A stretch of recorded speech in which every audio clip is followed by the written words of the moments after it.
God put this just idea in my head, and he's like, I want you to start an outdoor women's ministry.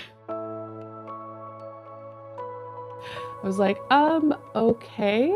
I was like, what does that even mean? And he's like, I want you to do this for Live Salted. And it was fun, this like fun little idea or memory popped up from when I was able to join the conference back in March. And so I was like, okay. So I get back onto their Instagram. I've been following along a little bit, but not super engaged. And I sent her a message and had put together this little proposal about starting an outdoor women's ministry for Live Salted. And to my beautiful delight, she was open to meet and hear a little bit more about it. This was still in the midst of COVID. I remember Krista and I showed up to go on a walk at Green Lake. We had the exact same beanie on and had masks on. And that was just how it was at the time. So we go on this walk at Green Lake, and in that span of an hour, I got to know her, she got to know me, and she said yes. And so that's how I first learned about Live Salted and how really I initially started engaging with them in a bigger way. And it was around this time that God very clearly kept saying in my ear, I want you to help out in a bigger way.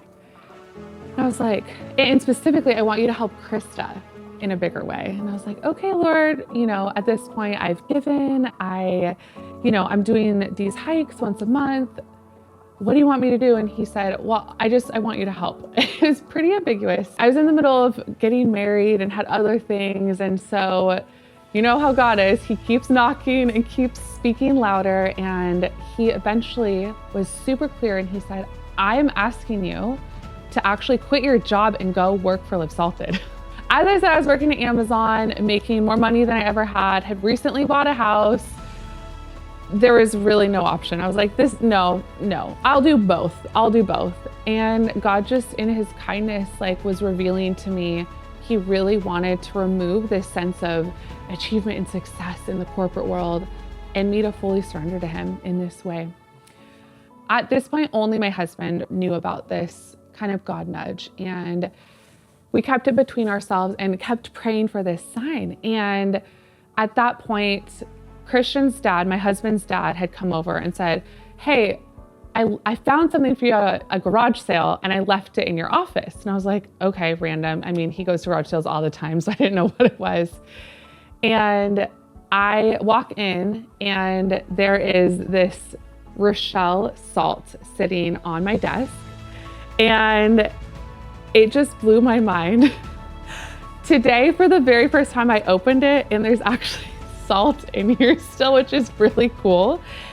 And one thing that I love about salt, and the reason that it's called Live Salted, is salt never loses its effectiveness. And so this is just as salty as it would have been probably in the 1950s or whenever this was created. So God was saying, on this salt container, I wrote your name, Rochelle. It's not a common name, Rochelle salt. And it says highest quality on it. And this was my moment where I was like, God sees me, he knows I need a sign, and he wants me to be obedient. Chris and I go back and meet up at Green Lake, and I sat her down and I was like, this is crazy. God wants me to quit my job and come work for Live Salted. And he's asked me to take no pay for 6 months. That's a whole nother God story in and of itself. He had actually prepared funds for me from a different job I had and had me set them aside and said, you're gonna need these in the future. And I didn't know what they were for. And it truly was the exact amount that would cover me for 6 months of not having to work so that I could fully dedicate my time to Live Salted. Everything that we experience in our life is, one, to allow us to surrender to God in a bigger way, but then two, learning how to support other people that are on those journeys. And so since then, I've actually been able to connect with a handful of women that have also stepped into self-funded roles or have had to rely on God in bigger ways than they could ever imagine. And because I was able to go through that with the Lord, he's actually utilizing my testimony to help encourage others. And it's so inspiring and encouraging because even when we're in those hard moments of wrestle, he can turn it to good. And we now get to be a beacon of light for others with our testimony.